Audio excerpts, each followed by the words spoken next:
বিসমিল্লাহির রহমানির রহিম। আসসালামু আলাইকুম। এই সশস্ত্র বাহিনী দিবসকে উপলক্ষ করে বাংলাদেশের সবাইকে, সবার পক্ষ থেকে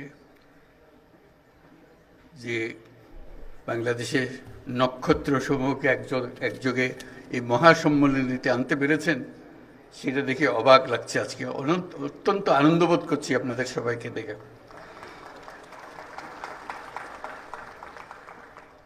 আর যে নক্ষত্ররা এখানে শরিক হতে পারেন নাই, জায়গার অভাবে জায়গা দিতে পারেন নাই, তাদের কাছে দুঃখ প্রকাশ করছি। এবং যে নক্ষত্র সারা বাংলাদেশে ছড়িয়ে আছে, তাদেরকে এখানে সবার পক্ষ থেকে আমরা সালাম জানাচ্ছি।